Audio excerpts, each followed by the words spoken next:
Le invito a tomar su lugar a los que están por ahí atrásito. Vamos a comenzar en esta hora.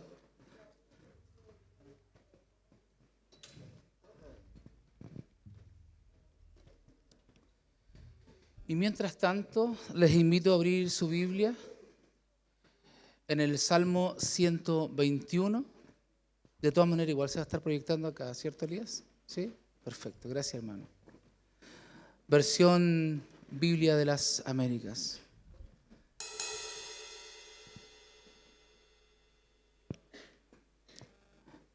Les invito a colocarse en pie, por favor. Vamos a dar inicio y vamos a leer la palabra juntos.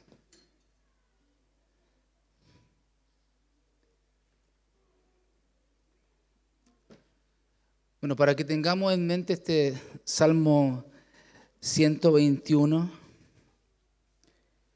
habla de confianza, habla de seguridad, habla de protección. Y si nosotros nos podemos dar cuenta, aquí la palabra que se repite es guardar o ser guardados por Dios. Entonces nos podemos dar cuenta que tiene una connotación, que es de protección, es de cuidado de parte del Señor para nosotros. Y también tomar en cuenta que Jerusalén y la iglesia en ese tiempo, el templo, estaba en una zona alta, en el monte, una zona montañosa. Y por eso también el salmista hace alusión a lo mismo. Pero también los altares estaban en los montes. Hay que también tener eso en mente. Pero la protección no viene de los dioses que se adoran en el monte, sino que la protección y la seguridad viene de quien hizo los montes, el creador del cielo y de la tierra. Por eso el salmista también enfatiza en eso. Y para que tengamos eso en mente, hermanos. Otra cosa que también nos habla este salmo, dice, no dará tu pie en el resbaladero. O sea, no resbalará tu pie. Y también este terreno era conocido como una zona pedregosa. También a nosotros nos habla del cuidado de Dios independiente de donde nosotros estemos. ¿Ya? Para que tengamos eso en mente. Dice así el Salmo 121, el Señor, guardador de Israel. Dice así el versículo 1. Levantaré mis ojos a los montes. ¿De dónde vendrá mi socorro? Pregunta el salmista. Mi socorro viene del Señor, que hizo los cielos y la tierra. No permitirá que tu pie resbale. No se adormecerá el que te guarda. He aquí, no se adormecerá ni dormirá el que guarda a Israel. El Señor es tu guardador. El Señor es tu sombra a tu mano derecha. El sol no te herirá de día, ni la luna de noche. El Señor te protegerá de todo mal. Él guardará tu alma. El Señor guardará tu salida y tu entrada desde ahora y para siempre. Amén. Oremos al Señor, hermanos, y dale gracias al Señor, porque hasta el día de hoy Él te ha guardado, porque Él te ha protegido. Amén. Gracias, Señor. Padre, te honramos en esta mañana, Señor. Queremos agradecerte por tu misericordia, queremos agradecer por tu bondad, por tu fidelidad, por tu protección, porque como dice el Salmo, tú nos has guardado, Señor. Nuestro sentar, nuestro levantar, Señor. Como un escudo tú nos rodeas de tu favor, dice tu palabra, Señor. Gracias te damos por tus cuidados, por tu sustento, por tu provisión, Señor. Pero por sobre todas las cosas, por salvarnos, por ser tus hijos, por redimirnos, por justificarnos, por poder ahora entrar confiadamente ante tu trono de gracia para alcanzar gracia y misericordia, Señor, para el momento de necesidad, Señor. Cuando estamos en circunstancias complejas, difíciles, sabemos que podemos acudir a ti, Señor. Y en esta mañana, Señor, queremos agradecerte por tu bendición, por tu misericordia, Señor. Y queremos disponer nuestro corazón para alabarte, para bendecirte, para exaltarte, para reconocer tu grandeza y tu misericordia, Señor, que tienes con nosotros, Señor.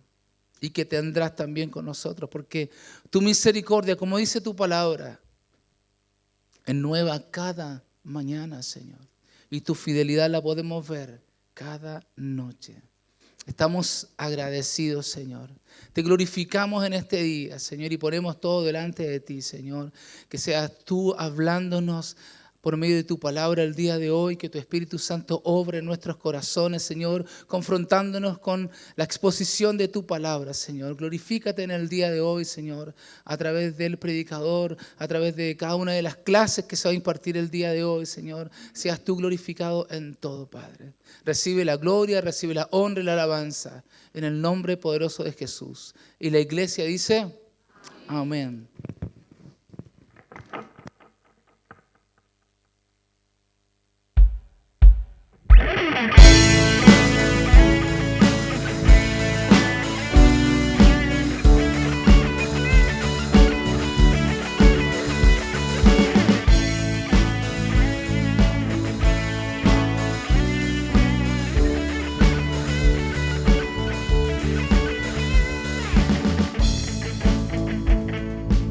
Todo reino le verá,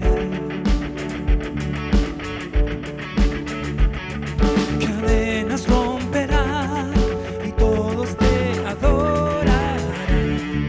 ¿Quién como el Señor Dios fuerte? Él es el león, león de Judá.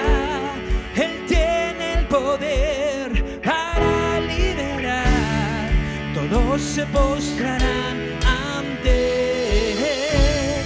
Él es el Cordero, Cordero inmolado. Su sangre en la cruz borró mi pecado. Todos se postrarán ante el Cordero y el León. Todos se postrarán ante Él.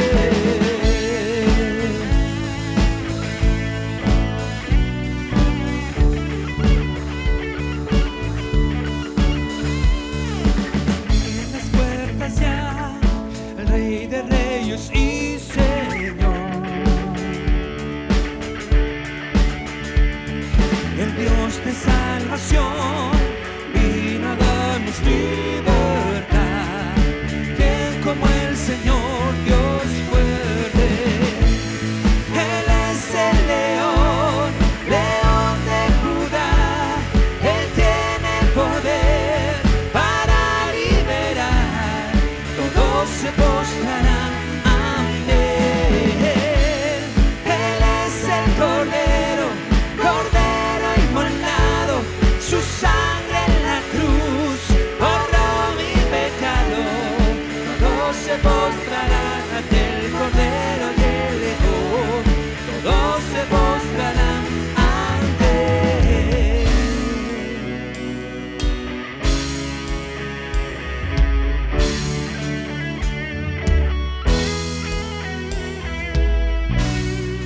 ¿Quién como el Señor Dios fuerte?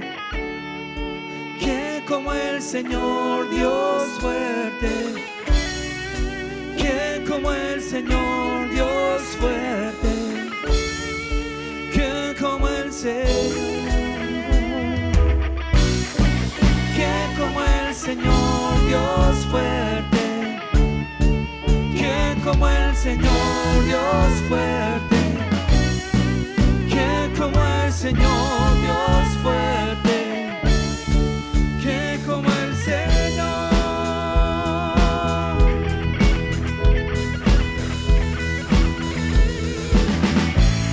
Él es el león, león de Judá. Él tiene el poder para liberar.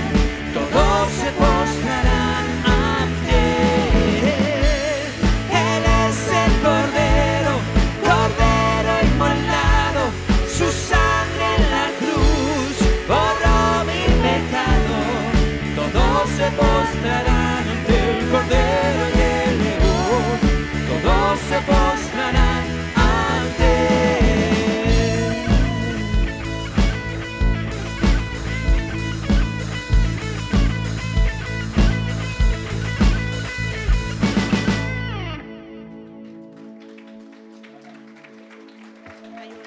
entrada, Sofía?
sirvo. yo te sirvo. Y por siempre Y por siempre te seguiré. te seguiré. Señor Santo, te alabo, poderoso Dios, eres digno, yo te amo, te adoro, y me postro ante tus pies. Eres Salvador, eres amado, y tu gracia por siempre nos habla de ti. Eres Alfa, Omega, principio y fin. Jesucristo, Mesías, mi tus pies, príncipe de paz, mi vida es solo para ti.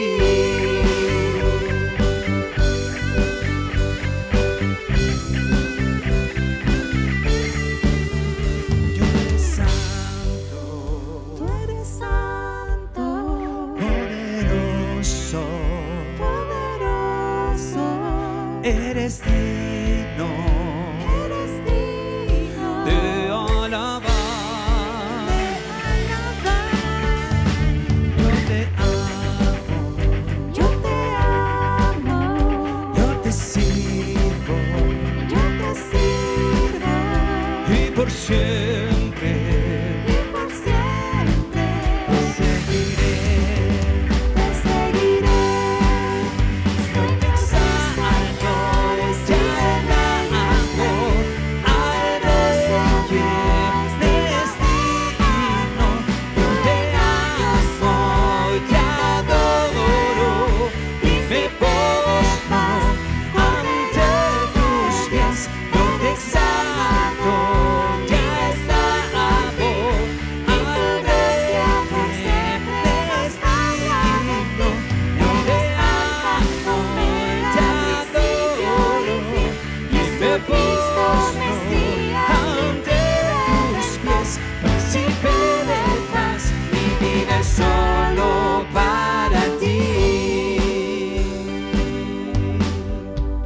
Yo te exalto, te alabo, alto y eres digno, yo te amo, te adoro, y me postro ante tus pies.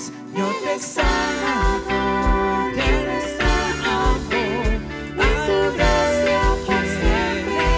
digno, yo te amo, te adoro, y me postro ante tus pies. Príncipe de paz, mi vida es solo para ti.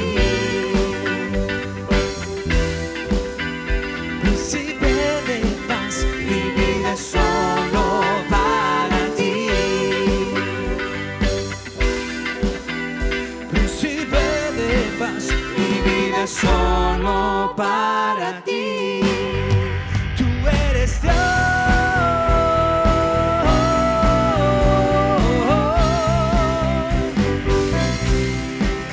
Tú eres Dios.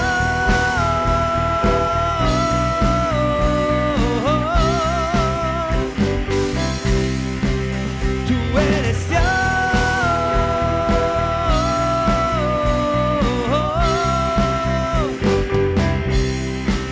Tú eres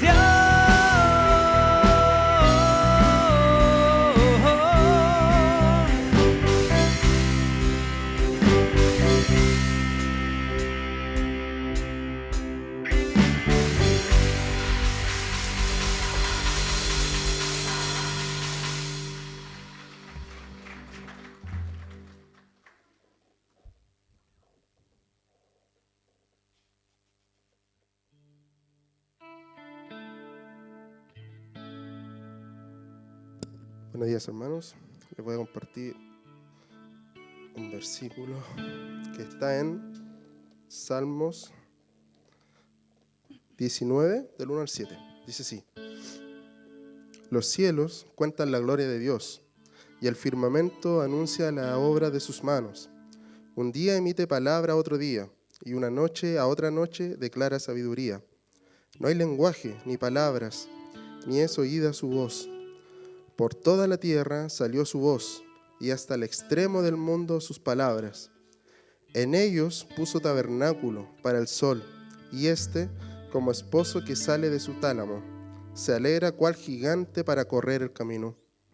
De un extremo de los cielos es su salida, y su curso hasta el término de ellos, y nada hay que se esconda de su calor. La ley de Jehová es perfecta, que convierte el alma. El testimonio de Jehová es fiel, que hace sabio al sencillo. Sigamos adorando al Señor.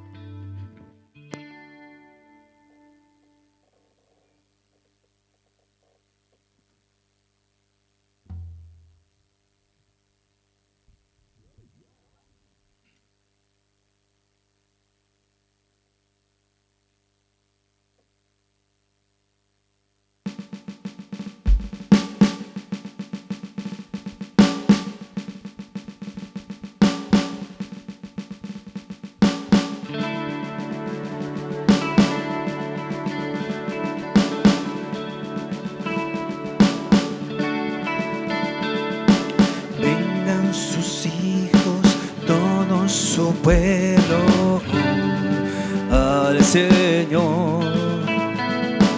Canten con gozo, dancen alegres hoy, sin temor, sin temor.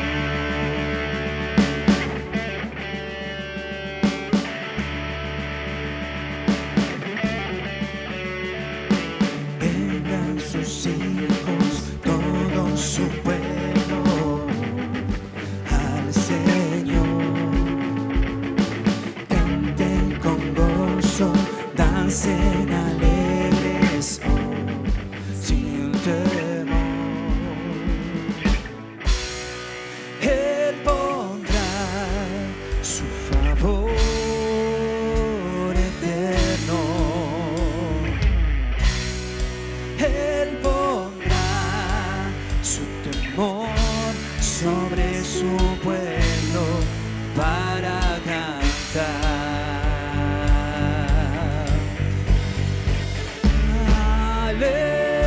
Aleluya a mi Dios, fiel eterno, fuego consumido. Tu iglesia canta, canta de amor. Tú eres el gozo de nuestro corazón.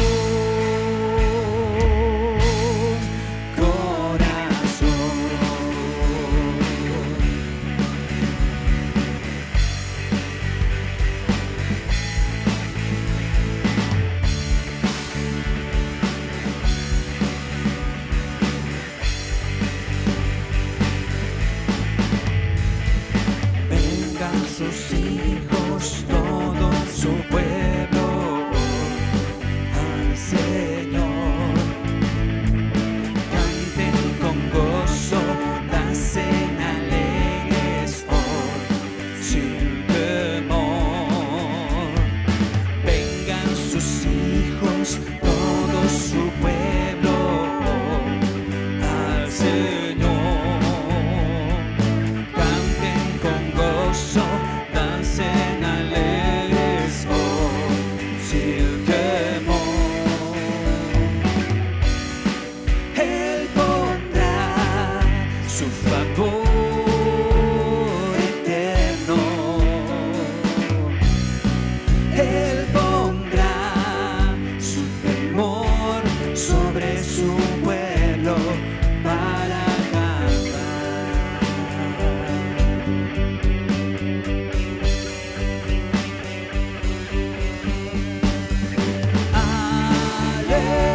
Aleluya a mi Dios, fiel eterno, fuego consumido.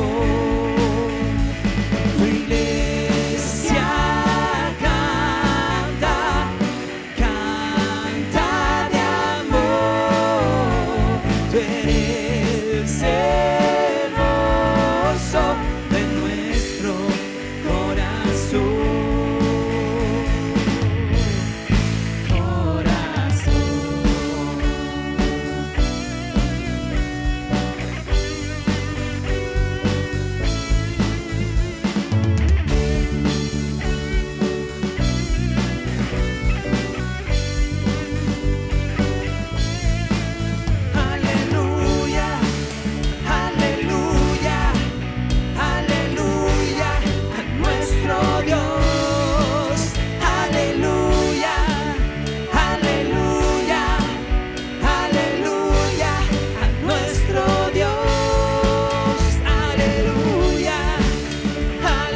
Jesús.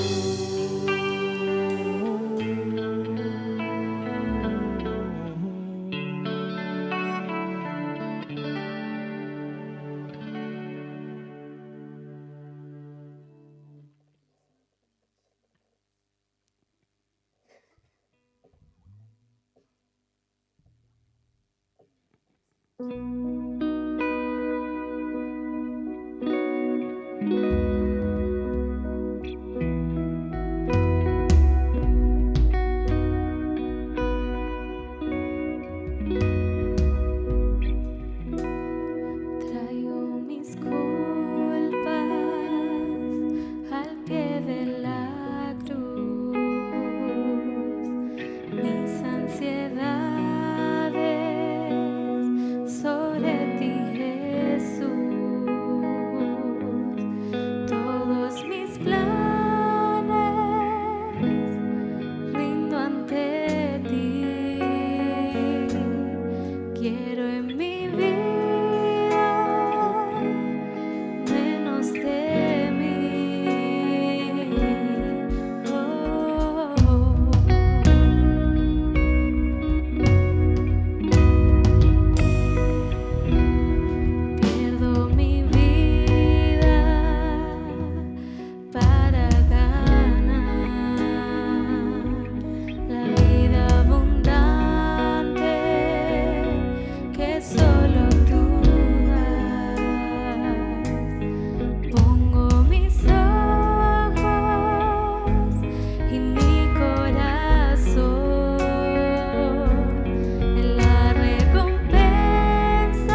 mío, te damos gracias por este hermoso momento. Te damos gracias por las alabanzas, por la palabra, Señor. Te damos gracias por todos aquellos que estamos acá, los que lograron llegar, por aquellos que están en sus casas también, Señor. Te pedimos que tú los bendigas, Señor. Te pedimos en este día por todas las iglesias de nuestra ciudad, Señor. Te pedimos que tú guíes a los pastores que todas las semanas se preparan y pastorean fielmente a tu pueblo, Señor. Te pedimos que tú los cuides en la palabra, que tú los cuides en lo que ellos hacen administrativamente, en lo que hacen cuidando a las ovejas, Señor. Te pedimos que tú los bendigas y los fortalezcas, Señor, para que como ciudad, como país, nosotros podamos adorarte a ti mejor, Señor. Te pedimos para que puedas traer más obreros a la mies, Dios mío. Hay mucho trabajo. Ten piedad del rebaño, Señor. Envía obreros conforme a tu corazón para que sirvan, ayuden, cuiden y pastoreen a tu iglesia, Señor. Hay necesidad tremenda de pastores en nuestro país y en todo el mundo, Señor. Cada vez menos personas quieren ser pastores, Señor. Te pedimos que tú puedas traer a esos obreros, que despiertes y hables a esos corazones, Dios mío. Asimismo, te pedimos por los hermanos que están en formación, Señor, que están examinando su llamado también, papito, para que podamos tener futuros oficiales, Señor. Bendice, papito, a nuestros hermanos, ayuda a sus familias también, porque tienen que pasar por este proceso que demanda mucho tiempo de ellos, Señor, y clarifica también sus llamados, papito, que sea claro que tú eres quien está llamándolos, Dios mío. Danos como iglesia la gracia para poder ayudarles a ellos, animarlos, cuidarlos, Señor, y sobre todo la capacidad para identificar nosotros también a quienes tienen tu llamado, Dios mío. Oramos para que tú nos permitas ser, Dios mío, una iglesia familiar que te ama, que ama a su prójimo, formando discípulos de Cristo, y que podamos también conectar a las personas contigo mediante tu palabra, Señor, para amarte y servirte con amor y servir también a nuestra comunidad, papito. También te pedimos que como iglesia tengamos a Cristo siempre en el centro de nuestras vidas, ya sea en la palabra, en nuestras familias, Señor, en lo que conversemos día a día, Señor. Te pedimos para que nos ayudes a mantenernos fiel a la predicación bíblica y a continuar en la misión que tú nos encomendaste, con gratitud y humildad, papito. Oramos, por supuesto, por nuestro pastor Jonathan, por su esposa Natalia, por sus hijos Abigail, Benjamín y el Juanpi, Señor. Oramos por nuestros grupos de conexión y por quienes están encargados de ellos también. Anímalos, Dios mío. Oramos por los hermanos y hermanas que sirven en cada área de nuestra iglesia, Señor, en todos nuestros ministerios y también en las cosas que de repente no se ven, Señor. También te pedimos que tú los bendigas, Señor, y los fortalezcas. Oramos para que nos ayudes a perseverar en la oración, Dios mío, en el evangelismo, Señor, en poder comunicar tus buenas noticias, en ser generosos, papito, y en amarnos unos a otros, Dios mío. Oramos por aquellos que están en misiones, Dios mío. Bendice y ayuda a nuestros hermanos y hermanas que hoy están dando sus vidas y las de sus familias en el campo misionero, Señor. Sosténlos, Señor, fortalécelos, aliéntalos y consuela a los obreros que hoy con pasión y fidelidad han llevado el evangelio a lugares que están lejos de sus propias casas, Dios mío, y sus países. Ayúdanos a atesorar la misión. Ayúdanos a ser una iglesia que obedece el llamado a la misión, Dios mío.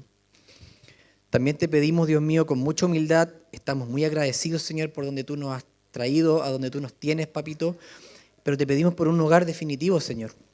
Queremos tener nosotros nuestro propio terreno. Te pedimos, Dios mío, que nos permitas tener ese lugar definitivo que estamos buscando, Señor, para que podamos seguir construyendo tu reino y que podamos desde ahí expandirnos, Señor. Y no en nuestras fuerzas sabemos, porque siempre es en las tuyas, papito. Oramos además también por Arturo y su familia, Señor, el que era nuestro pastor. Te pedimos que tú los ayudes en la nueva misión que están encomendando. Bendícelos, Dios mío, porque harta bendición nos trajeron a nosotros y sabemos que ahora están bendiciendo a otros, Dios mío. Bendícelos, acompáñalos con fidelidad, prospera sus caminos y glorifícate a través de ellos, Señor. Por último, Dios mío, te queremos pedir por los diezmos y las ofrendas, Señor. Te damos gracias porque nuestra iglesia es una iglesia fiel. Te pedimos que tú puedas bendecir a quienes administran estos recursos, Señor, que puedas bendecir a todos aquellos que te dan, porque sabemos que tú bendices al dador alegre, no al que da más, sino al que da de todo corazón, Señor. Te bendecimos y te damos muchas gracias, papito. En el nombre de Jesús, amén.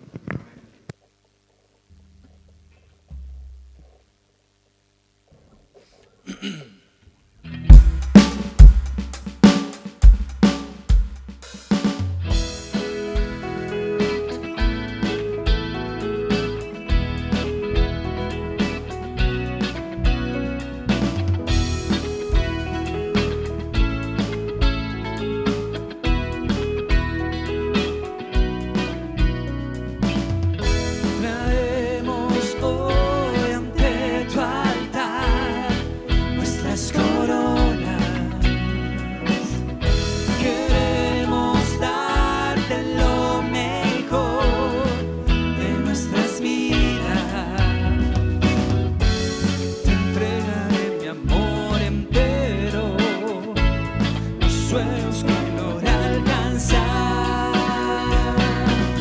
Te daré lo mejor de mi vida. Te daré lo mejor cada día. Si me da mucho más que una canción, mi obediencia es mi mejor adoración.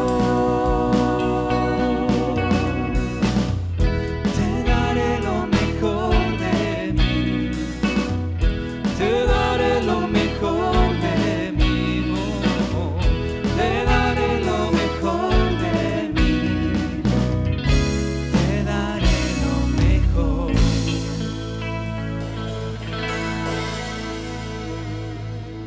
Gracias, Padre, amado Señor, por estas alabanzas para tu gloria, Señor. Cómo nos has bendecido, Señor, cómo nos hemos gozado en tu presencia en esta hora, Señor. Y le quiero rogar que siga bendiciéndonos, Padre, que ayudes a los maestros de la escuela dominical, Señor, que puedan enseñar a nuestros niños, Señor, de tu palabra, Padre. Utilízalos por medio de tu Espíritu Santo, Señor, para que puedan enseñarles, Señor. Y nuestros niños también aprendan, Padre, y puedan conocerte, Señor. Puedan venir a ti, Padre, como tu Salvador. Ayúdenos también a nosotros acá en la iglesia, Señor, en la predicación de tu palabra, Señor. Sea usted guardándome, protegiéndome, Señor, a poder exponer tu palabra, Señor. Ayúdame a ser fiel a ti, Señor, a no poner de mi corazón en esto, Señor, sino darte la gloria a ti en todo, Padre. Guárdanos, Señor. Ayúdanos que sea de bendición esta palabra, Señor, y que llene los corazones de mis hermanos, que los aliente, Señor, para poder seguir avanzando en este camino del cristianismo, Señor. Guárdanos, Señor. Protégenos, Padre, en el nombre de Cristo nuestro Señor. Amén. Que el Señor los bendiga. Pueden pasar los niños. Mientras tanto, vamos a buscar en la palabra del Señor, en la segunda carta de Pedro. Segunda de Pedro, vamos a leer el capítulo 1, versículo 21.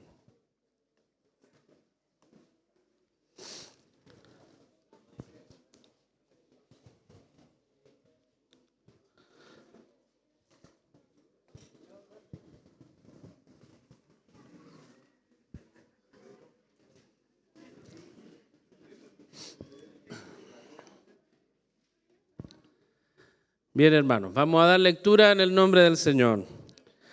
Pues ninguna profecía fue dada jamás por un acto de voluntad humana, sino que hombres inspirados por el Espíritu Santo hablaron de parte de Dios. Hoy, hermanos, ya terminamos, como decía nuestro pastor, la serie del Evangelio de Juan. Y hoy nos estamos partiendo una nueva serie. Esta es una enseñanza particular porque en septiembre celebramos el mes de la Biblia. Entonces hoy vamos a exponer acerca de la Biblia. Así que los invito a que tome harto apunte. Van a ser cosas que a lo mejor la mayoría nunca ha escuchado. Me pasó a mí mismo cuando estaba estudiando. Y son de mucho interés para nosotros, para alentarnos.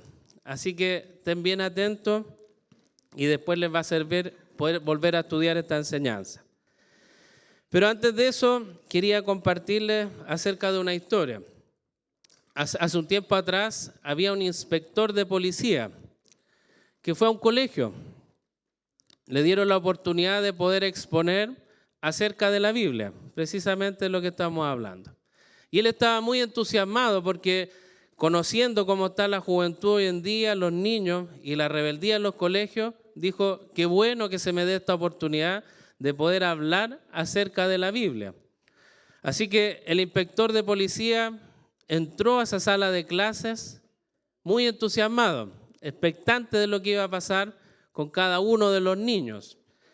Y este inspector hace una pregunta para romper el hielo, para que los jóvenes empiecen a reflexionar sobre la Biblia. Y él les pregunta, ¿quién derribó los muros de Jericó. Y hubo un silencio similar al que hubo acá. Silencio. Y el inspector los miraba, esperando quién va a levantar la mano. Pensaba que muchos iban a decir, yo, se iban a pelear, dar la respuesta. Pero el silencio seguía. Y empezaba a ser un poco incómodo. Hasta que de repente, un niño valiente, que para guardar la identidad le cambié el nombre. Le puse Rodrigo. Levantó la mano temeroso. Y el inspector se emocionó porque alguien iba a dar la respuesta a quien había derribado los muros de Jericó. Así que el niño empieza a hablar con una voz firme y segura y dice, no sé quién lo hizo, pero le aseguro que yo no fui. El niño se sentó tranquilo, con su conciencia limpia, porque él no era responsable de lo que acababa de ocurrir y no quería que lo culparan. Inmediatamente después de esto, el inspector obviamente se sintió muy incómodo por la situación y salió y fue a hablar con el director. Golpeó a la oficina, entró y empezó a hablar con el director y le dijo, vengo a contarle un poco de la experiencia que tuve con el curso. Y le dijo, le pregunté a todos los niños, ¿quién derribó los muros de Jericó? Y un niño que se llamaba Rodrigo respondió y dijo, no sé quién lo hizo, pero yo le aseguro que yo no fui. ¿Qué piensa, director, respecto a esta situación? Y el director, sorprendido por lo que este inspector le decía, le responde, yo conozco a Rodrigo. Él es un niño honesto. Y si él dice que no rompió los muros, yo le aseguro que él no lo hizo. Imagínense cómo se sentía este inspector. Así que el policía se fue del colegio un poco frustrado porque su intención era hablar de la Escritura y no le fue bien. Y mandó una carta al Consejo Municipal y le expuso la situación que había ocurrido. Extrañamente le llegó muy pronta la respuesta y ellos le escribieron lo siguiente. Estimado inspector de policía, lamentamos lo de las murallas de Jericó y el hecho de que nadie admita haberlo provocado. Si nos envía una valoración del daño, consideraremos con cuánto podemos contribuir en relación al costo. Atentamente, el Consejo Municipal. Esta historia yo la tomé de un libro y quería compartirla con ustedes porque es un muy buen reflejo de cómo estamos en la sociedad respecto al conocimiento de la Escritura. Nosotros ahora nos podemos reír un poco de esta situación, pero en la práctica pasa mucho. En la sociedad no hay conocimiento acerca de la Escritura y lo que es más alarmante dentro de las iglesias, también hay muy poco conocimiento de las Escrituras. ¿Y por qué es lamentable? Porque es el Dios Todopoderoso que escribió e inspiró esta Escritura para que nosotros lo podamos encontrar en ellas. Y no solo lo encontremos, sino que nos gocemos en Él, que nos aliente cuando estemos tristes, que nos dé ánimo, consuelo y muchas otras cosas que vamos a ir exponiendo en este día. Este libro, hermanos, es un libro sin igual. Tanto cristianos como ateos o como cualquier grupo de personas, todos reconocen que la Biblia tiene algo especial. La Biblia ha influido a lo largo de la historia en distintos ámbitos. Ha influido en la medicina, ha influido en la ciencia, en la astronomía y en muchas otras cosas. Por ejemplo, en el libro de Isaías, en 40:22, este libro fue escrito 300 años antes de que Aristóteles hablara acerca de que podría ser que la Tierra fuera una esfera. Y 300 años antes la Biblia ya estaba hablando de la circunferencia de la Tierra. ¿Cómo es eso posible? Si personas que no eran astrónomos escribieron esto. Por otro lado, en Eclesiastés 1:7, 11:3 y en Amós 9:6 cerca de 2000 años antes, se explicó el fenómeno del agua, del ciclo, de la lluvia, del mar, de los ríos. Eso estaba en la Escritura. Y recién en el siglo XVII los científicos empezaron a entender ese fenómeno. ¿Cómo es posible que 2000 años antes la Biblia hablara de algo tan claro? Otro tema muy importante que influyó en la medicina fue que cerca del 1845 hubo un doctor, y no sé la pronunciación, hermano, se llama Ignaz Semmelweis. Él se horrorizó porque vio que el 30% de las mujeres que daban a luz morían. Lo encontraba insólito. ¿Cómo es posible que nosotros como doctores permitamos tanta muerte? Y él empezó a investigar, ¿por qué será que hay tanta muerte? Y se dio cuenta de un patrón.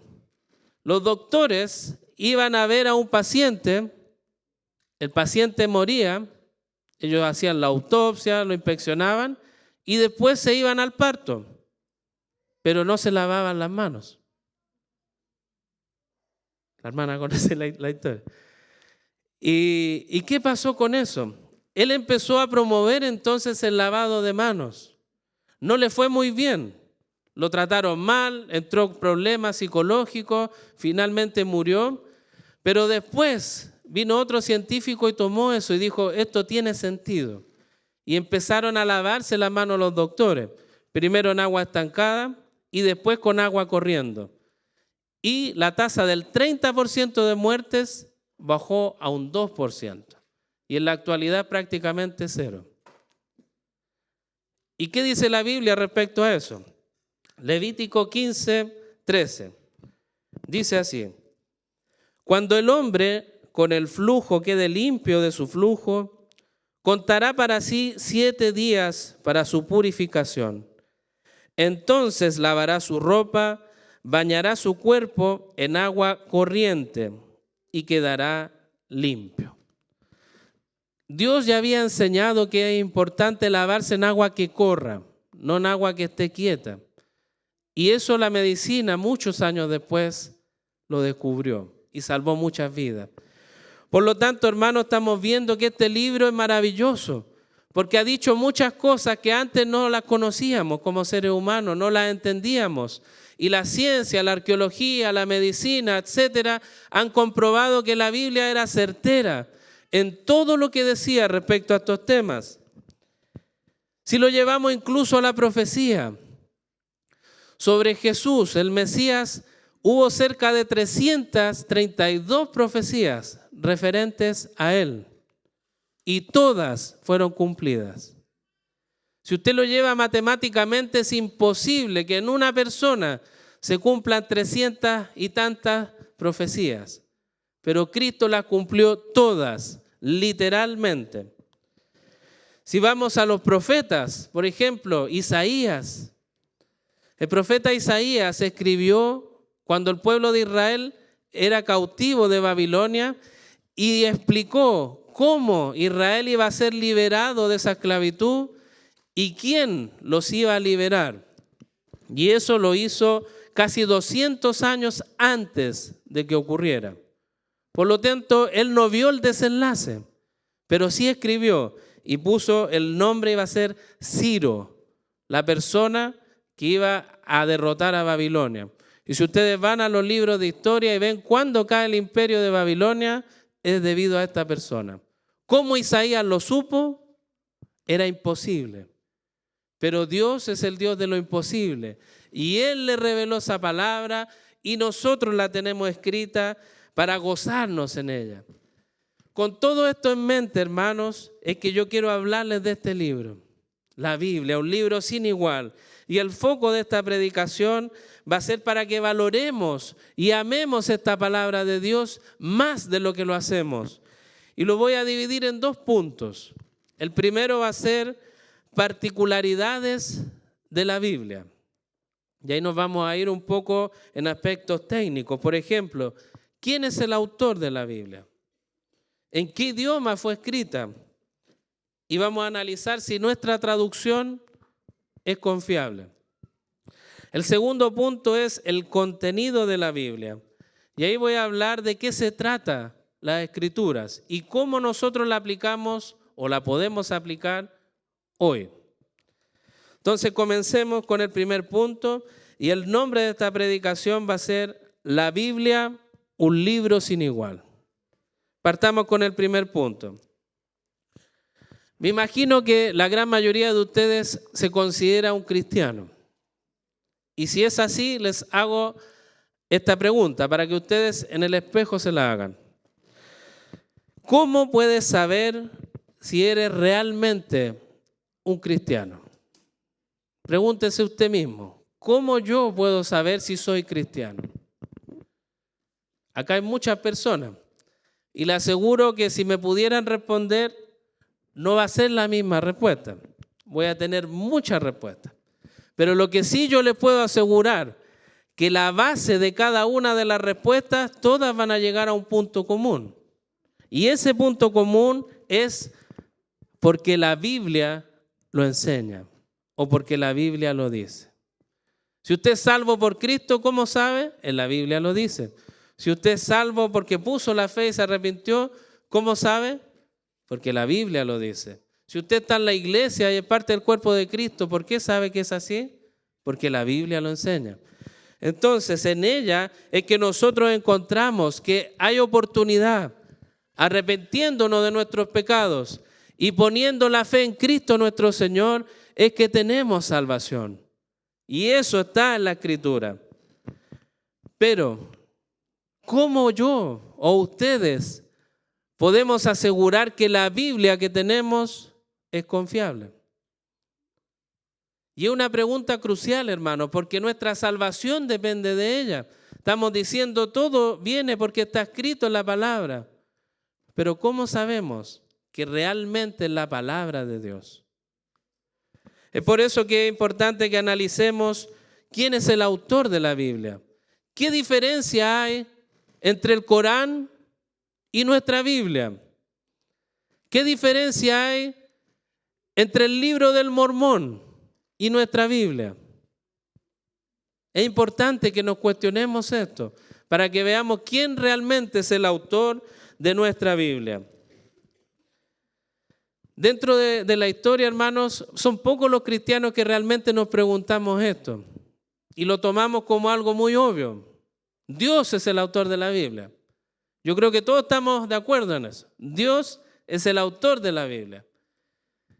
Pero ¿cómo escribió Dios la Biblia? Esa es una buena pregunta. Alguno podría pensar, a lo mejor tomó en éxtasis a un hombre y lo puso a escribir. El hombre no era consciente, pero Dios estaba escribiendo su palabra. Eso es lo que alegan algunos grupos religiosos.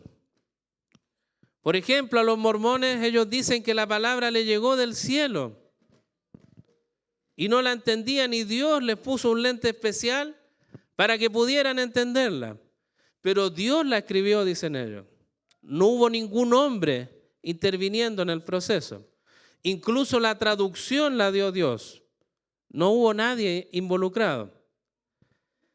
Entonces, cuando empezamos a indagar, nos damos cuenta que es relevante saber, ¿realmente Dios escribió por medio de hombres? ¿O cómo lo hizo? ¿O apareció espontáneamente la Biblia y estaba escrita completa con capítulos, versículos en español, etcétera? ¿Cómo escribió Dios las Escrituras? La verdad es que Dios la escribió por medio de hombres. Dios escribió por más de 40 autores diferentes. Está escrita en 3 idiomas. Hebreo en el Antiguo Testamento, arameo en algunos versículos muy puntuales del Antiguo Testamento y griego en el Nuevo Testamento. Además de eso, el tiempo en que se escribió el primer libro y el último libro es entre 1300 a 1500 años. Por lo tanto, el primer autor no conoció al último autor. ¿Y cómo es posible que concuerden si hay tanta diferencia? Y no solo diferencian tiempo. Si pensamos en las personas que escribieron, algunos fueron reyes, otros pastores, soldados, legisladores, pescadores, estadistas, cortesanos, sacerdotes, profetas, un rabino que fabricaba tiendas, un médico gentil, entre muchos otros. Tanta diversidad de hombres, tanto tiempo entre uno y otro, idiomas diferentes. ¿Y cómo es posible que la Biblia concuerde? Si tratamos de ponernos de acuerdo, hermano, no lo vamos a lograr. Pero Dios puso de acuerdo a 40 hombres en 1400 años en promedio y todo calza perfectamente. Leamos 2 Pedro 1:21 nuevamente. Pues ninguna profecía fue dada jamás por un acto de voluntad humana, sino que hombres inspirados por el Espíritu Santo hablaron de parte de Dios. 2 Timoteo 3:16.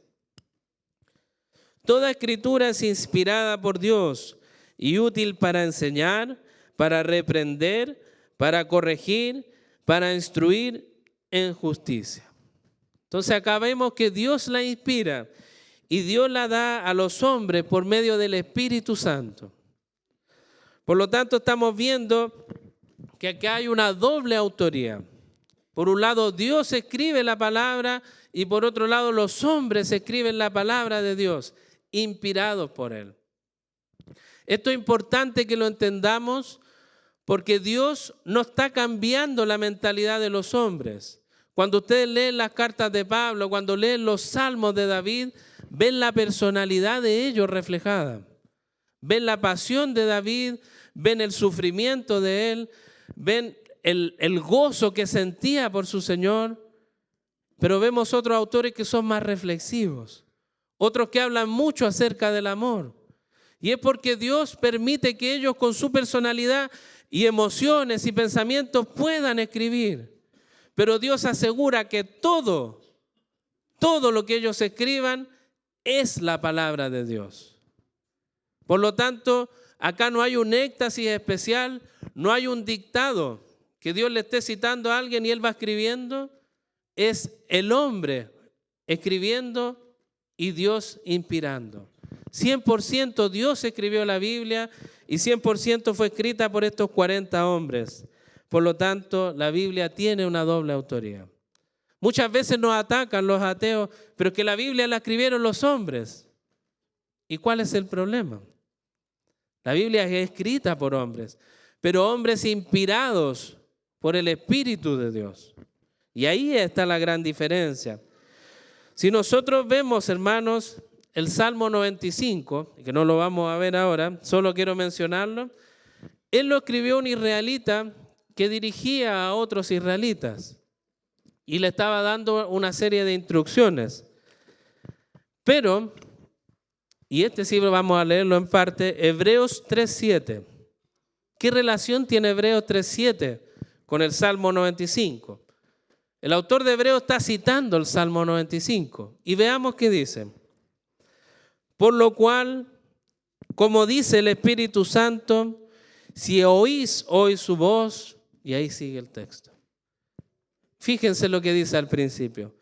Como dice el Espíritu Santo. ¿Y el texto del Salmo 95 no había sido escrito por un israelita?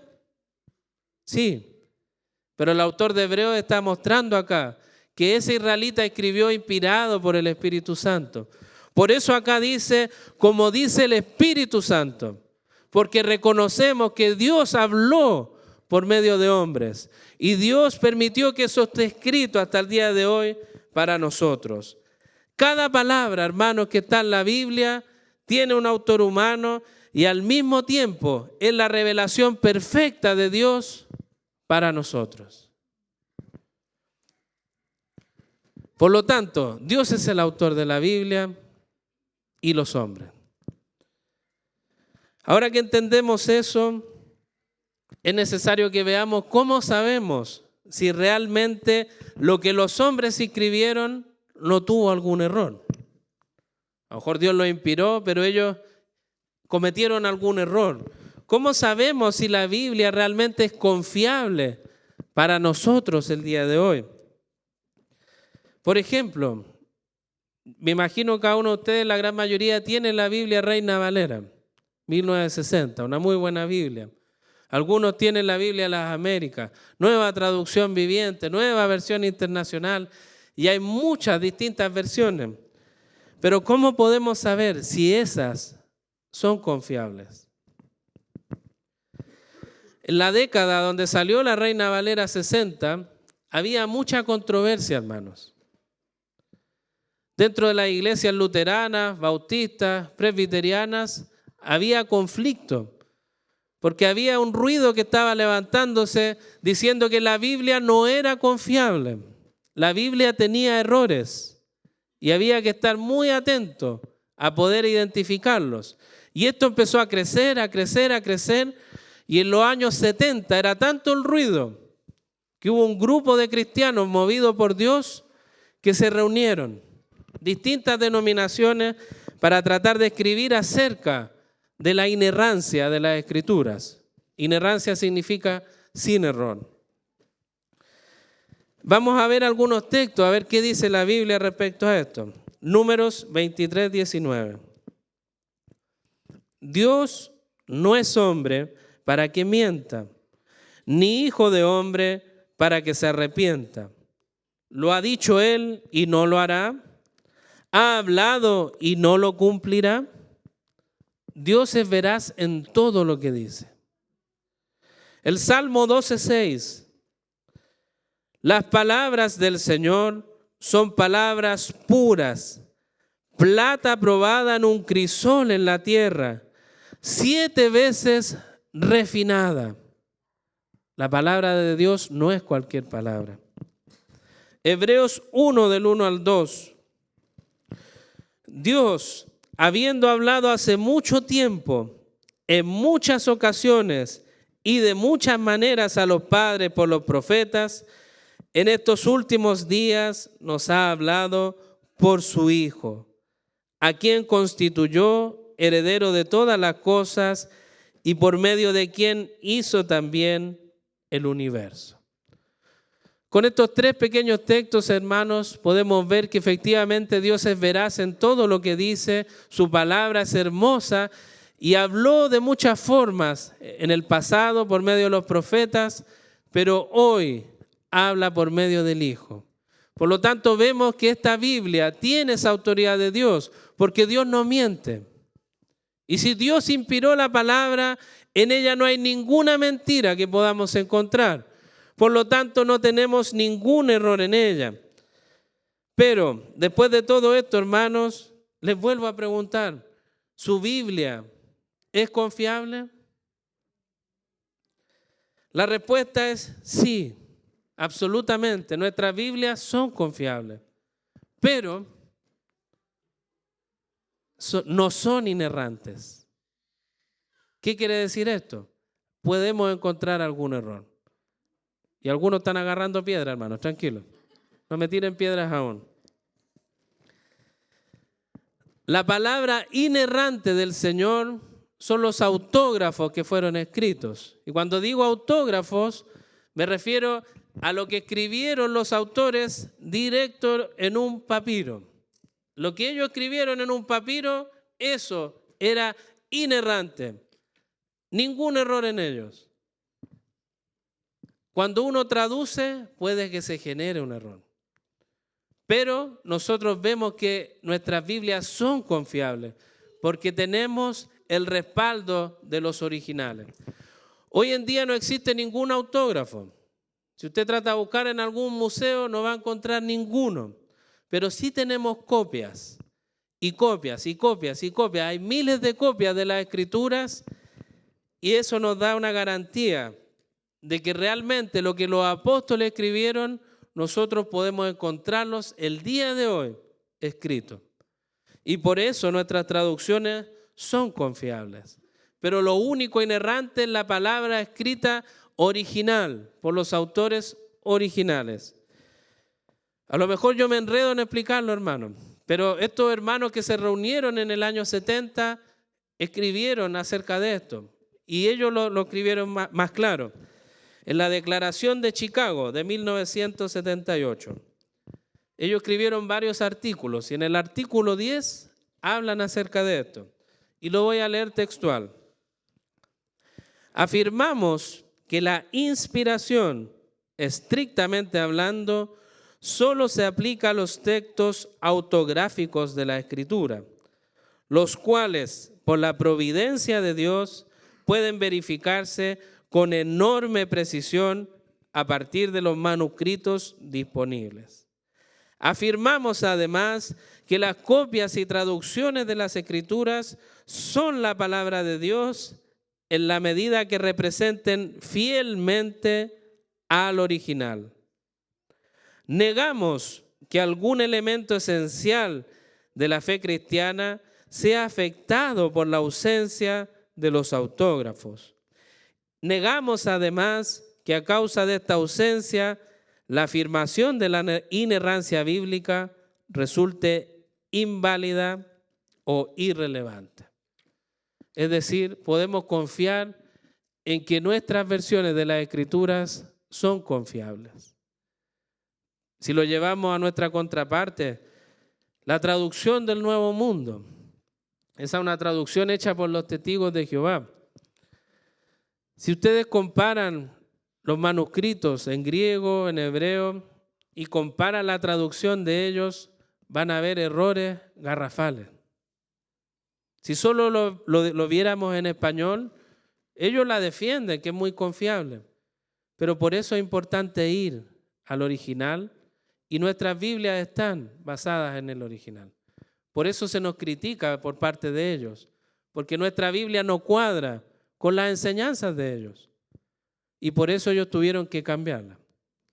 Nosotros obviamente por ningún motivo vamos a cambiar la palabra del Señor, porque la palabra del Señor no tiene error. Si nosotros la entendemos mal, es culpa nuestra, pero la palabra no tiene error. Y ahora que vemos eso, es importante que nos cuestionemos cómo entonces fueron escritos. Sabemos que la escribió Dios, que la escribieron los hombres y que no hay ningún error en ella, en lo que ellos escribieron. Pero ¿dónde la escribieron? Yo mencioné los papiros, pero ¿qué son? ¿Qué son los papiros? ¿Qué son los pergaminos? ¿Qué son los códices?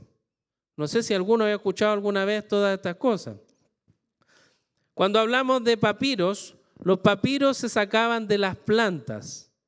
Era un proceso muy artesanal, de mucho cuidado, y daba una hoja limpiecita. Y ahí los autores escribían sobre los papiros. El problema de los papiros era que son muy delicados. Por lo tanto, costaba mantenerlos durante el tiempo. Se iban dañando. Por eso, hasta el día de hoy es muy difícil encontrar papiros.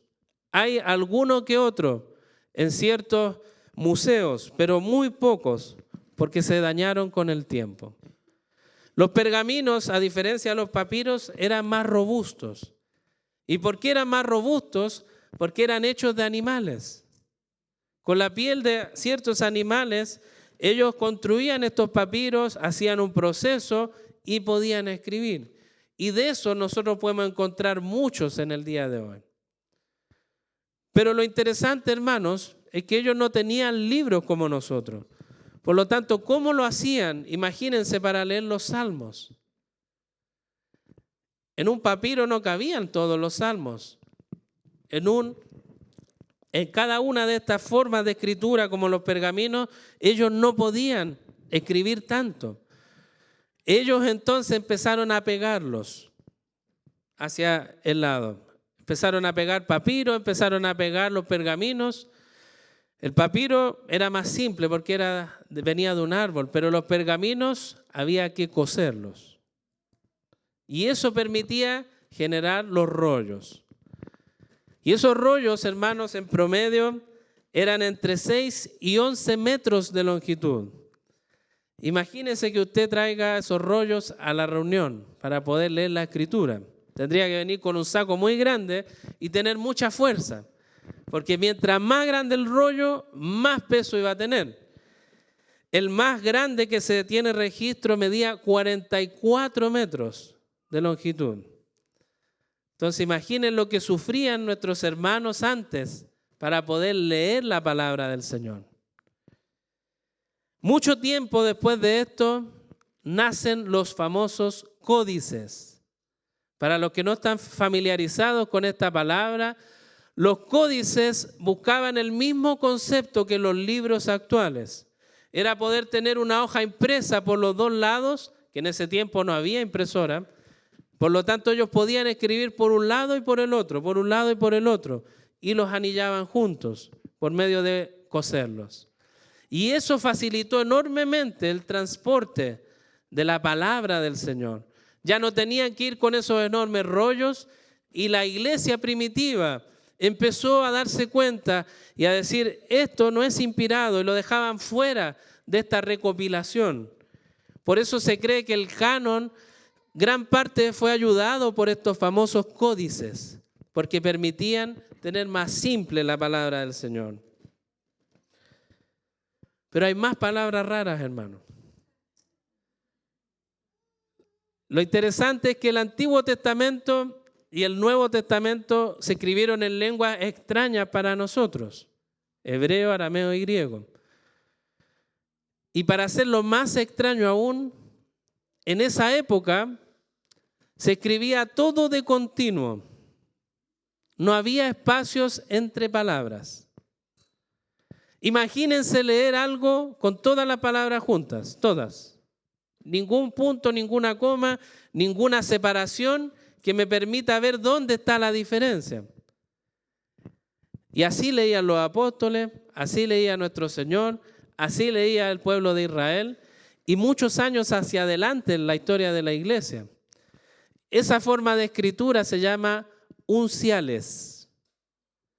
Y los primeros papiros, o los más antiguos que se tenían registro, como el Códice Sinaítico y el Vaticano, estamos hablando del año 300 y fracción, estaban escritos de esa forma. Y todos los que fueron encontrados después, por ejemplo, los rollos del Mar Muerto, también venían en ese formato. Cuando ustedes lean el bosquejo después, yo les puse unas fotitos para que puedan ver cómo eran estas escrituras y traten de leerlas. ¿Ya? Y ahí me cuentan cómo les fue. Bien, mi hermano. Entonces tenemos claro el autor, tenemos clara la inspiración y tenemos clara la forma en que fue escrita, en qué material. Pero ahora viene una nueva pregunta. ¿Quién asegura qué es palabra de Dios y qué no es palabra de Dios? ¿Quién puede darnos esa garantía de decir, sí, esta es palabra inspirada de Dios, póngala en la Biblia? No, esta no es, sáquenla. ¿Quién determina cómo se forma el famoso canon de las Escrituras? Una interesante pregunta. La respuesta a esta pregunta es, Dios es el que revela la Escritura inspirada. No es el hombre, es Dios. Lo que la iglesia hace es reconocer cuáles son los textos que Dios ya los dio inspirados. Y eso puede sonar, hermano, es algo raro lo que está hablando. Spurgeon lo dijo de la siguiente forma. La Biblia es como un león. ¿Quién oyó alguna vez que se defendiera a un león? Sencillamente déjenlo suelto y se defenderá a sí mismo. Y eso hacen las Escrituras. Spurgeon estaba apuntando acá que la Biblia sola se iba a mostrar a la iglesia y la iglesia iba a reconocer que eso era lo que Dios había inspirado. Hay otros dos teólogos, Geisler y Nix, que escribieron lo siguiente. Un libro no es la palabra de Dios porque haya sido aceptado por el pueblo de Dios. Más bien ha sido aceptado por el pueblo de Dios porque es la palabra de Dios. Es decir, quien da al libro su autoridad divina es Dios. el pueblo simplemente reconoce la autoridad divina que Dios le da. Por lo tanto, el Antiguo Testamento, como ya tiene mucha más historia que el Nuevo, no hay grandes discusiones acerca del canon. Los libros ya en la época de Jesús ya eran reconocidos. ¿Cuáles eran? No eran 39 como los de nosotros, eran menos, porque ellos juntaban libros. Por ejemplo, Primera y Segunda de Samuel, para ellos es Samuel, pero nosotros son 2 libros. Y así hay muchos. Por lo tanto, si alguna vez ven en el canon hebreo son menos libros, ¿por qué? Por eso. Pero en el Nuevo Testamento sí hay mucha discusión. ¿Cómo reconocer qué libros son del canon? Cada cierto tiempo aparece el Evangelio de Judas, el Evangelio de Tomás, el Apocalipsis de Pedro, y empiezan a aparecer muchos libros interesantes para el mundo secular. Pero nosotros como cristianos, ¿cómo podemos asegurar que esos libros no son parte del canon? ¿Cómo? En la iglesia primitiva, cuando empezaron a descubrir estos libros inspirados, ellos dieron 3 puntos principales. Primero, tenía que ser apostólico. ¿Qué quiere decir esto? Que tenía que ser escrito o estar relacionado estrechamente por un apóstol. ¿Por qué por un apóstol? Porque ellos fueron testigos oculares de la vida de Jesucristo y Dios, por medio de Cristo, les dio toda autoridad a los apóstoles. Segundo, tenían que ser libros católicos. Ya, nadie me tiró piedras, qué bueno. Católico apunta a que tenían que ser libros universales, reconocidos por toda la iglesia universal. Por lo tanto, en los primeros siglos, todas las iglesias tenían que concordar y decir, este libro realmente es inspirado por el Señor. Y el tercer punto, tenían que ser ortodoxos. Esto apuntaba a que no podía haber contradicción entre un libro y el resto de la Escritura. Por lo tanto, la iglesia primitiva empezó a reconocer estos 3 puntos en cada uno de los libros y llegaron muy pronto al canon. Pero formalmente el canon fue reconocido en el año 367. Ahí quedaron conformados los 27 libros del Nuevo Testamento. Pero ¿qué pasaría, hermanos, si llega alguien a hablar con ustedes y le dice, mira, salió en las noticias una nueva carta de Pablo, fue descubierta? ¿Qué pensarían ustedes? ¿Es parte del canon o no? ¿La escribió Pablo? Y podemos comprobar, efectivamente, Pablo la escribió. ¿Sería parte del canon? Encuentro un poco de duda en la respuesta. La respuesta categórica es no. Aunque Pablo la haya escrito, aunque Juan, aunque Pedro, etcétera, ese texto ya no fue por parte de lo que decíamos en el segundo punto, católico. No fue reconocido por la iglesia a lo largo de la historia. Por lo tanto, automáticamente queda eliminado. ¿Y por qué tan drásticamente eliminado? Porque Dios es el que guarda el canon de las Escrituras. Y como Dios la inspiró, todo lo que Él inspiró lo sacó a la luz para su iglesia. Por lo tanto, no tenemos ninguna duda que lo que Dios inspiró, Dios lo entregó a su iglesia. Y es lo que nosotros tenemos hasta el día de hoy. Por lo tanto, ¿el canon sigue abierto? No. Si llega un mormón y le dice el canon sigue abierto, no. Ya no existen más libros que podamos agregar a la Escritura. Por lo tanto, hermanos, sabemos el autor de la Escritura, sabemos que no hay ningún error en ellas, sabemos cómo fue escrita y sabemos también que el canon ya está cerrado. 39 libros del Antiguo Testamento y 27 del Nuevo. Pero ¿qué pasa con nuestras traducciones? Ya vimos que son confiables, pero ¿realmente las tenemos que ocupar? Hay ciertos grupos, hermanos, que van surgiendo en la historia que tratan de atacar las traducciones. Por ejemplo, hay un grupo de cristianos israelitas o cristianos hebreos que ellos dicen las palabras hay que mencionarlas en hebreo. Si yo quiero nombrar a Jesús, no puedo decir Jesús. Tengo que decir el nombre en su idioma original. Si quiero referirme a Dios, tengo que hacerlo en el idioma original. Si quiero decir que Dios es todopoderoso, tengo que decirlo en el nombre original. Y empiezan a cuestionarnos desde ese punto de vista. Pero ¿qué pasó en la época de Cristo? ¿Qué idioma hablaban ellos? Hablaban muchos idiomas, pero particularmente ellos hablaban arameo y griego. Y el Nuevo Testamento fue escrito en griego. Pero ¿qué escritura ocupaban los apóstoles? En ese tiempo no estaba el Nuevo Testamento aún, solo el Antiguo.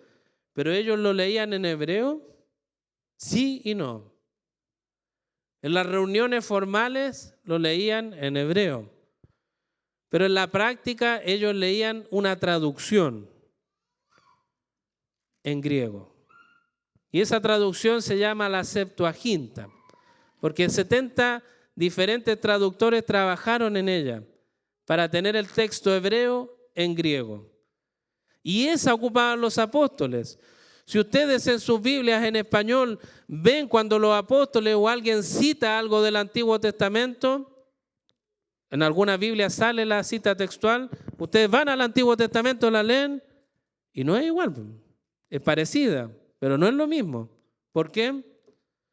Porque los apóstoles y Cristo citaban la versión griega del Antiguo Testamento, la traducción. Por lo tanto, Cristo mismo ocupó una traducción, siendo Él el autor de la vida, pero Él igual ocupó una traducción. Por lo tanto, vemos que Dios no está en contra de que su palabra sea traducida, porque Dios quiere que todo su pueblo pueda aprender de Él. Y esa fue una muy mala práctica de la Iglesia Católica, que no permitía que la gente conociera la palabra en su idioma. Y por eso ellos hablaban en latín, y la misa era en latín, y la exposición de la palabra en latín, porque ellos no querían que la gente conociera realmente a Dios, pero Dios sí lo quería. Por lo tanto, Dios, aún en las traducciones, nos ayuda y nos da la certeza de que podemos confiar en ellas.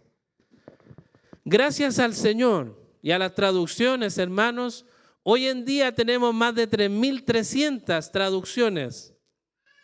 3.300 idiomas diferentes tienen la palabra del Señor. Lamentablemente, eso es solo un 45% de todos los idiomas que existen. Imagínense. Pero aún así, si contáramos a todas las personas del mundo, ahí cambia un poco la visión, porque el 95% de la población actual tiene la Biblia en su idioma. Y gloria al Señor por eso. El 95% de la población puede leer su palabra. Y nuestra Biblia, hermanos, no nació de repente, hubo mucho trabajo detrás. Y ahí tenemos a Casiodoro de Reina. Él fue la primera persona en traducir al español las Escrituras, y eso fue en el año 1959, en la famosa Biblia del oso. Esa Biblia después fue revisada por Cipriano de Valera, y ahí adquirió el nombre de Reina Valera en el año 1602. Por lo tanto, es nuestra primera cercanía de los textos hebreo y griego al español. Hoy en día, hermanos, todos ustedes tienen la Biblia al alcance de su mano. Ni siquiera es necesario comprarla. Usted busca en internet y la tiene, baja una aplicación y la tiene, incluso en el idioma que usted quiera. Incluso puede leer en los textos originales. Por lo tanto, vemos la mano del Señor en cada una de estas cosas. Bien, hermanos, es mucha información técnica necesaria, importante para que veamos la historia que ha pasado la Escritura y cómo nosotros podemos ver hoy en día que realmente es algo útil y todo lo que ha pasado hacia atrás. Y ahora vamos a pasar al segundo punto. ¿De qué se trata la Biblia? ¿Cuál es el contenido? Vamos a partir con el propósito del Señor en esto. Vamos a leer 2 Timoteo 3:15. Y que desde la niñez has sabido las sagradas escrituras, las cuales te pueden dar la sabiduría que lleva a la salvación mediante la fe en Cristo Jesús. Juan 17:3. Y esta es la vida eterna, que te conozcan a ti, el único Dios verdadero, y a Jesucristo, a quien has enviado. Cuando reflexionamos en la Escritura, hermanos, ¿de qué se trata la Escritura? Las Escrituras se tratan acerca de Cristo y acerca de la gloria de Dios. Por lo tanto, cuando nosotros vemos todo este desenlace histórico, todo eso que ha ocurrido en la historia, hermanos, para que usted pueda estar sentado hoy aquí. Porque si todo eso no se hubiera hecho, usted nunca se hubiera arrepentido de sus pecados. Estaría muerto en sus delitos y pecados. Nunca se hubiera arrepentido. Pero por la gracia del Señor, hoy está acá. Y es porque se arrepintió de sus pecados, pero no solo se arrepintió, sino que abrazó la fe en Jesucristo y dijo, Él es mi Salvador, Él es mi Señor. Y lo supo porque está en su Biblia y porque alguien se la enseñó. Alguien le predicó acerca de este Dios tan grande y misericordioso que nos da esta oportunidad, siendo los peores del mundo. Él estuvo dispuesto a dar su vida por nosotros. Y eso es lo que vemos en las Escrituras. Y eso es lo que predicó Cristo también. Veamos Marcos 1, del 14 al 15.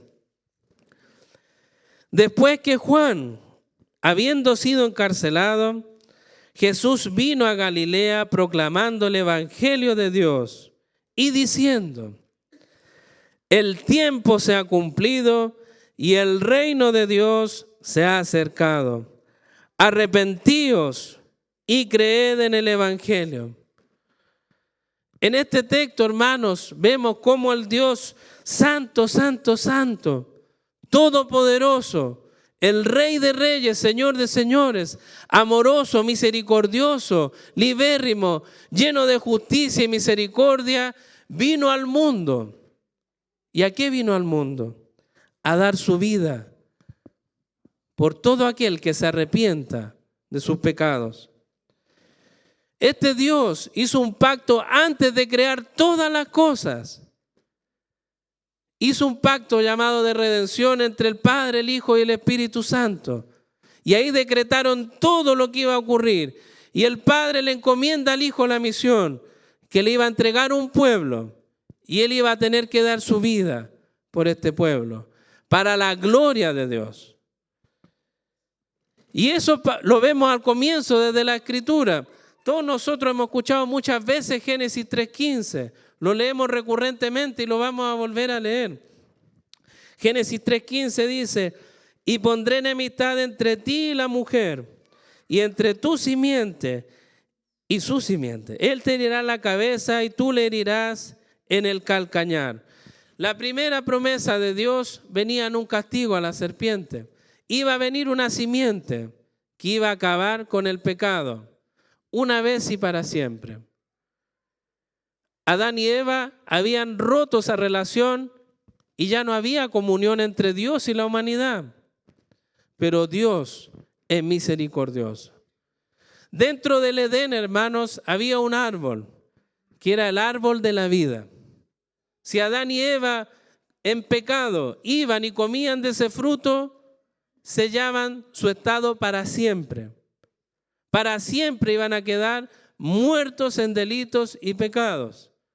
Pero como Dios tiene misericordia, los saca de ahí. Los saca del Edén para que no coman de ese fruto. Porque si no, no hay esperanza. Y Dios aún en eso muestra su misericordia.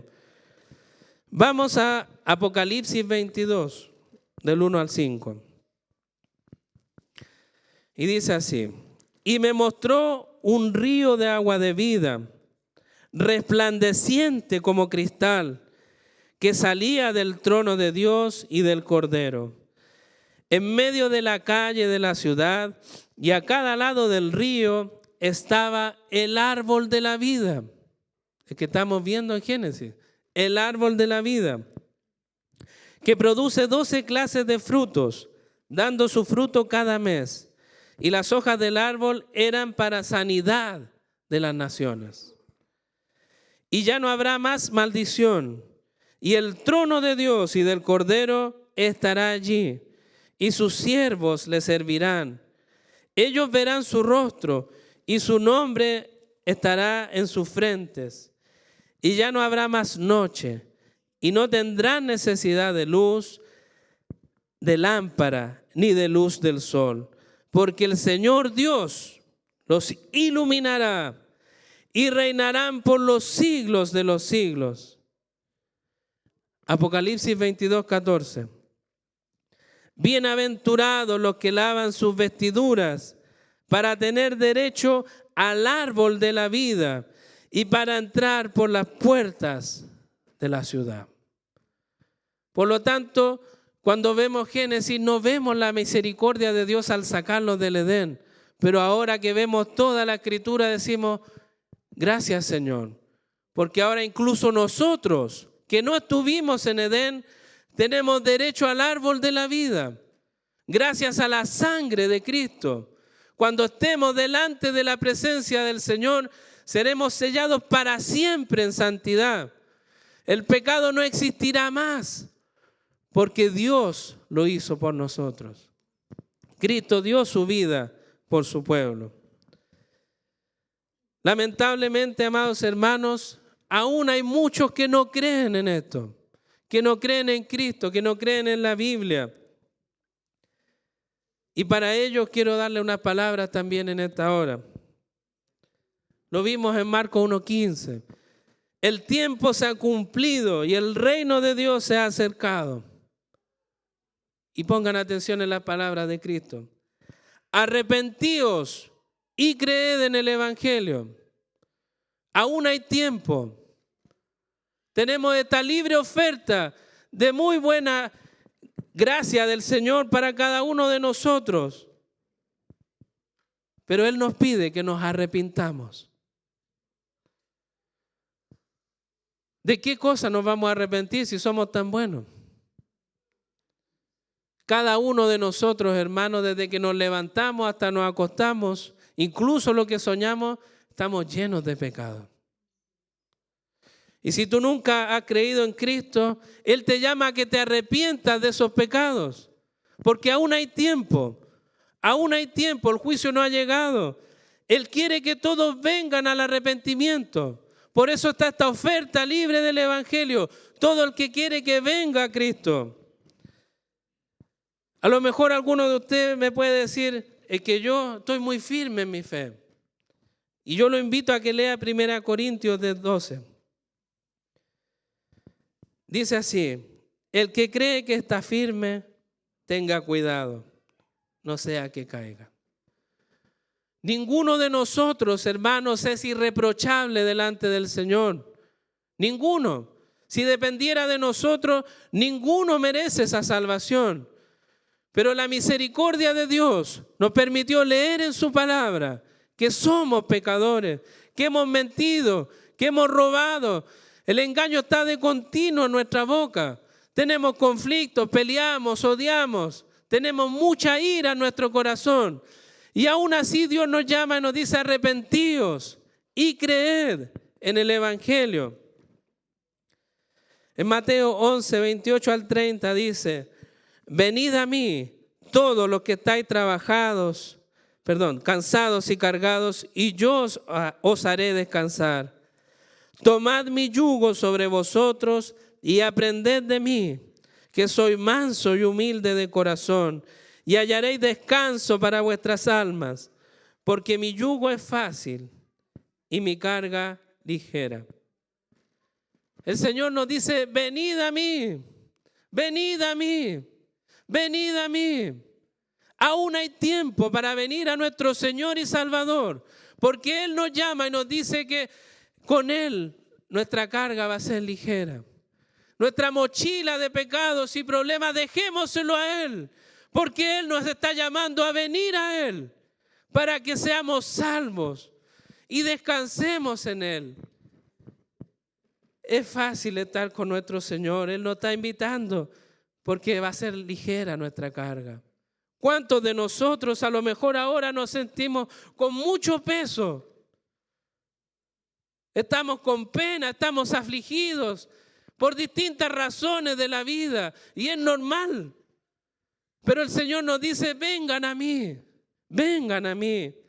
todos los que estén cansados y cargados, y Él nos va a dar el descanso.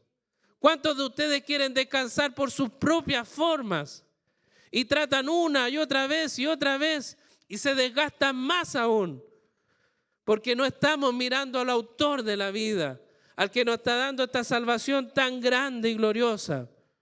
Por lo tanto, creamos en el que puede transformar nuestro corazón de piedra en un corazón de carne y darnos nueva vida. Porque eso es lo que promete el nuevo pacto, que seamos limpiados por el Señor y transforme nuestro corazón y lleguemos a ser un solo cuerpo para Él. Juan 4:14 dice así: pero el que beba del agua que yo le daré no tendrá sed jamás, sino que el agua que yo le daré se convertirá en él en una fuente de agua que brota para vida eterna. Por lo tanto, el Señor insiste, venid a mí y bebamos las aguas que el Señor nos da. Por lo tanto, hermanos, vemos que la Biblia es un libro glorioso, porque nos da este mensaje de salvación y vida eterna. Y los que ya somos creyentes podemos ser convencidos de pecado, podemos recibir corrección, instrucción del Señor. Nos ayuda a perseverar en Él, nos da gozo y deleite en el día a día. Todo gracias al Señor. Para concluir, amados hermanos, quiero que leamos el Salmo 23 y eso nos quede en nuestra cabeza. Dice así el Salmo 23, Salmo de David. El Señor es mi pastor, nada me faltará. En lugares de verdes pastos me hará descansar. Junto a aguas de reposo me conduce. Él restaura mi alma. Me guía por senderos de justicia, por amor de su nombre. Aunque pase por el valle de sombra y de muerte, no temeré mal alguno, porque tú estás conmigo. Tu vara y tu cayado me infunden aliento. Tú preparas mesa delante de mí en presencia de mis enemigos. Has ungido mi cabeza con aceite. Mi copa está rebosando. Ciertamente el bien y la misericordia me seguirán todos los días de mi vida, y en la casa del Señor moraré por largos años. Por lo tanto, hermanos, esta es la gloriosa palabra del Señor y nos invita y nos alienta, nos fortalece para que lo sigamos. Yo no quiero, hermanos, que hoy se vayan sin valorar la palabra del Señor. Y acá tenemos un ejemplo de los miles que hay en el interior de ella, donde podemos ir a buscar a nuestro Señor. Cuando estén contentos, lea la palabra y gócese con Él. Cuando esté triste, vaya a las plantas del Señor y lea lo que Él tiene para usted, porque va a encontrar el consuelo. Porque Cristo dijo, venid a mí, todos los que estéis trabajados y cargados, y yo los haré descansar. Que el Señor, hermano, perfeccione esta enseñanza y nos lleve a amar su palabra, a amarlo a Él y buscarlo con todo para gozarnos en la gloria de Él. Que el Señor les bendiga. Los invito a que se pongan de pie para que oremos al Señor. Oh Señor, Padre amado santo, cuánta gratitud hay en nuestros corazones, Señor, por la Biblia, por la palabra inspirada por ti, Señor, que no tiene ningún error, Padre amado, y tú la has dado para que te podamos conocer, Señor. Y una vez que te conocemos, Padre, nos das consuelo para el día a día y nos alienta, Señor, en nuestras dificultades. Nos ayuda, Padre, a poder poner los ojos en ti y no en nosotros, Señor. La Biblia no se trata acerca de nosotros, sino de ti, Señor. Por eso le ruego en esta hora que el Espíritu Santo abra nuestro entendimiento a tu palabra, Señor, para que nos deleitemos en ti, Señor, para que amemos este trabajo que han hecho los hombres a lo largo de la historia, para tener la Biblia en nuestras manos, Señor. Gracias, Padre amado, por ese hermoso regalo que no valoramos, Señor, como debiésemos. Ayúdanos a atesorar tu palabra, Señor, a querer aprenderla, Señor, a memorizarla, a leerla todos los días, Padre, porque en ella hay salvación y vida eterna, porque en ella hay descanso para nuestras almas, Señor. Gracias, Padre amado, por tu hermosa palabra, Señor, que nos ayuda a conocerte cada día más, Señor. Gloria a tu santo nombre en esta hora, en medio de tu iglesia, porque tú nos has dado este regalo, Señor, y nos has dado el Espíritu Santo para poder entender y escudriñar las Escrituras. Gloria a tu santo nombre, Señor. Bendíganos y acompáñanos lo que vamos a seguir en esta hora, en el nombre de Jesús. Amén. Gloria al Señor. Que el Señor los bendiga, hermanos. Los invito a que permanezcan, porque tenemos algo más aún.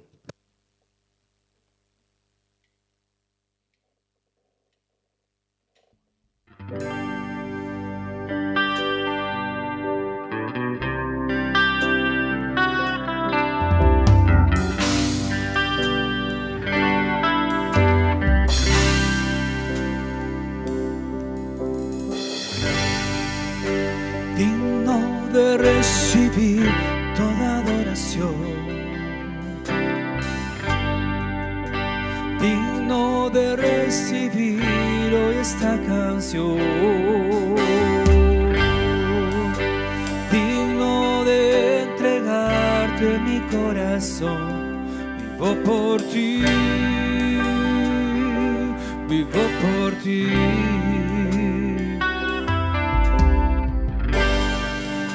Cristo Jesús, no hay otro nombre igual. Cristo, no hay nadie más que pueda salvar. Digno de entregarte mi corazón. Vivo por ti, vivo por ti.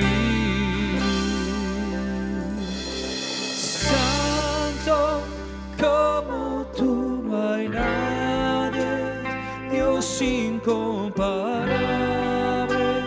Abre tú mis ojos, Cristo. Quiero conocerte más, Dios, ser lleno de ti hoy y llevar tu amor al mundo.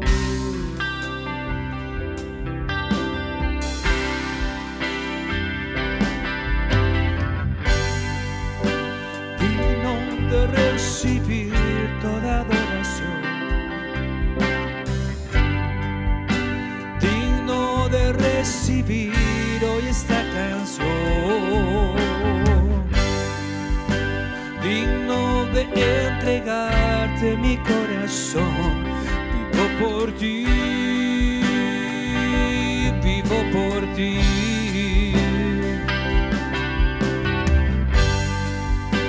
Cristo Jesús, no hay otro nombre igual. Cristo, no hay nadie más que pueda salvar. Digno de entregarte mi corazón. Vivo por ti, vivo por ti. Santo, como tú no hay nadie.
En tu amor ahí estoy seguro. Mi confianza está en ti, Señor, y no seré movido. Santo como tú no hay nadie, Dios incomparable. Abre tú mis ojos, Cristo. Quiero conocerte más, Dios, ser lleno de ti, oh, y llevar tu amor al mundo. Construiré mi vida en tu amor ahí estoy seguro.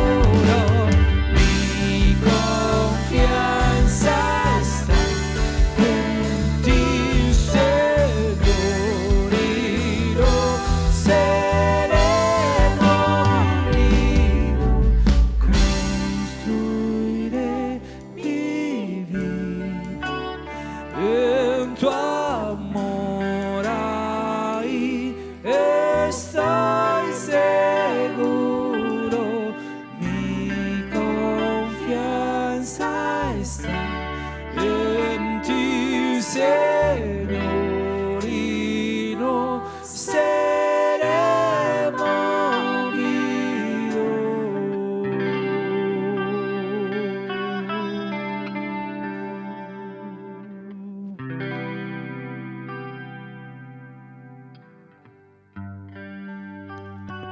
Pueden tomar asiento, amados hermanos.